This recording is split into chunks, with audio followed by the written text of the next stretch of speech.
Music is very vital to my life. It's emotion, it's state of mind. That moment that you're trying to imagine, what is this going to sound like? Imagine the possibilities. It's kind of like a different way of doing things. Just let your mind go free and then just imagine music, imagine being inside music. From Miles Davis to Jane's Addiction. What really got me started was the Police and Stuart Copeland. Buddy Rich. Metallica. Old Elvis stuff. Jimi Hendrix, Billy Joel, Elton John. Bob Dylan, Graham Parsons.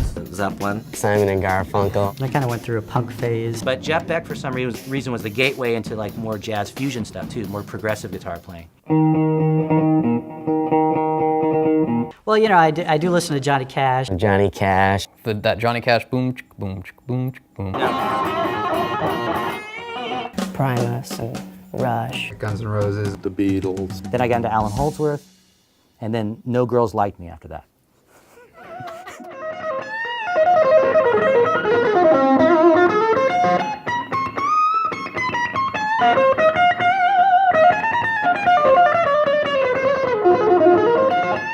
You know, you got to start in the clubs, you got to kind of build your way up to it. And I feel like paying my dues, I was able to get to a certain level, you know, and then through all that experience, I don't get freaked out if I'm playing in front of Joe Walsh. I'm a little freaked out inside.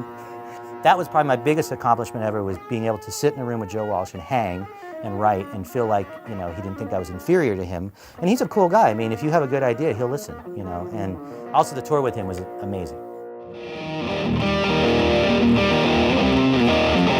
I play in a band called Nearly Naked. We're sort of like a melodic, groovy, alternative rock band. You know, it's just a fun way to keep up my songwriting and keep recording and ultimately keep exploring that passion for music. You know, in a lot of ways, music is its own world with its own musical language, you know, its own set of properties and landscapes, you know, if you want to think of it in terms of soundscapes.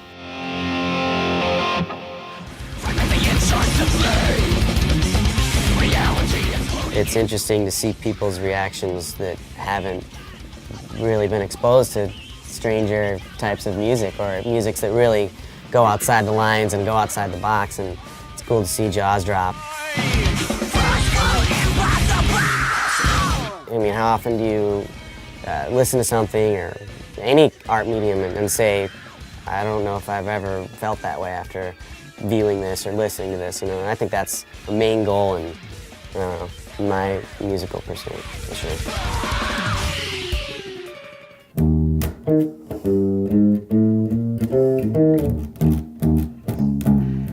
Used to be I was a singer who played bass. Now I'm a bass player who sings. I enjoy it. I love it. Music's always been a part of my life. If I'm not playing about it, I'm writing about it. It doesn't get any better than this. I think of myself as a different type of DJ than the standard club DJ.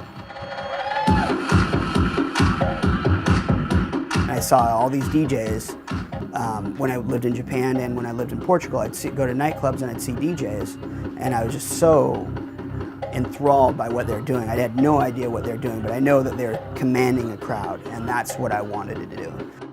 When I see that someone who I've never met knows the words to one of my songs, I sleep like a baby. Well, I quit my job in Reno, the casino. What do you know, it felt good. The current most active band I'm in is called Chuckin' It Drive. That's a country rock band.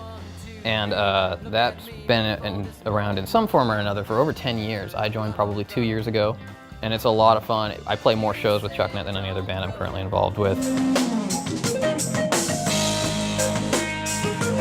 Drums to me is, it's like a puzzle. It's like a constant puzzle that you try to solve. What I like about it is there's no end to the creativity.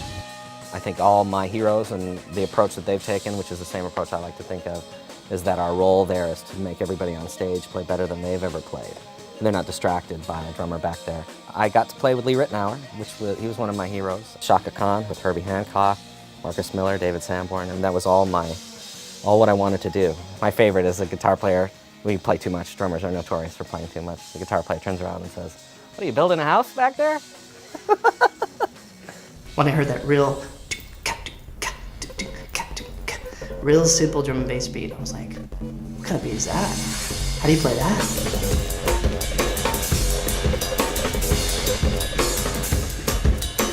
Growing up as a musician, I had to have everything. Especially as a one-man band, I needed to have tons of gear, and Behringer made it really easy for me to do that. I own a small Behringer mixer, like one of the little 802s, and it was the first Behringer product that I was ever aware of, and I was like, really, it's that inexpensive? Because it does pretty much everything it's going to need to do at, you know, half the price of what the other guy's stuff is doing. The 2442 FX was the first Behringer mixer I ever bought. I have to admit, I was kind of skeptical at the price. I think it was $350 at the time for a 24-channel mixer, and it ended up being great. You know, I made a lot of recordings at the time and played dozens of shows on it, and you know, it was rock solid, and it ended up being, you know, completely worth the money. I've actually heard musicians say, I would not have been able to pursue a career in this if I hadn't gotten my start, and having had the opportunity to get the equipment you need to get off the ground, which is, you know, something that Behringer has enabled and you know, so many people are so grateful for. You know, one of the most fascinating things about Uli Behringer to me is how young he is and how young he was when he started the company 20 years ago. He built a synthesizer at 16. And he basically started off with just him and, you know, his apartment building gear. And I think that's pretty cool to see how massive it's grown in such a short amount of time. When you talk about Behringer, I mean, we're all over the world. We have 3,500 employees. Most of those are in the factory in China. We have offices in Seattle, Singapore, in the Philippines, in Monaco, offices all over the world. I always heard he likes to play, but then one day I walked out and he's actually playing on the piano while people were walking in. And I'm not sure if anybody knew, but this is the man who started the company, you know, playing on a piano with his name on it in the company that he owns, and that really shows how down to earth and how hands-on that he is. You know, he's very, very passionate about the company, about the products, and probably even more so about the employees, the people that bring all of these products to marketplace. You know, just one of the really cool things about Uli is how deeply committed he is to customer satisfaction. I mean, people don't realize it, but, you know, he's often, you know, looking at our website polls and responding directly to consumers.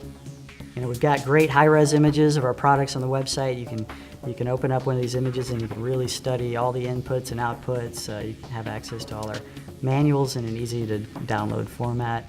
The more feedback that they have from their artists and from fans of Behringer and customers, I think that is a real positive thing for the growth of any company. The social media tools actually give us a unique opportunity to interact directly with the consumers and find out exactly what it is that they're looking for. As social media coordinator, I basically have a direct line between the end users and our conception departments. So I get all kinds of feedback regarding the kinds of products people would like to see, the kind of enhancements to existing products that people would like to see. We often get some pretty good ideas. We're always listening. Without Behringer, people wouldn't be making nearly as much music as they are today.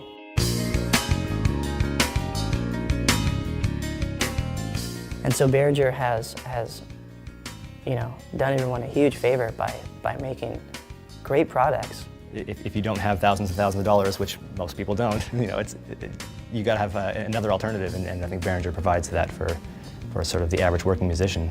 With Behringer's gear and with the massive scope that Behringer produces, you can make an entire PA system just out of Behringer gear. You can have an entire home recording studio with nothing but stuff that Behringer makes. Here's this gear that's there to support you in what your creative endeavor is, and it's going to be reliable, and we're going to amplify your creativity in that way. Imagine music to me means unlocking potential in every musician, every person who has ever thought about becoming a musician. What really encompasses everybody that endeavors to be a musician and to love music. And sometimes it will surprise you what you will like. Unless you know how to use this gear, it all stays up here. It never gets out, and that can be maddening. No boundaries. Anything you can imagine. Whatever problems I have are just gone for 45 minutes, you know, while I'm up on stage. I mean, ultimately, music is imagination, you know. I imagine music all day long. It's fun. It's not just a job, you know. It's like I love music and I love everything that it, you know, that it brings to the world. Let's all join hands. Imagine music.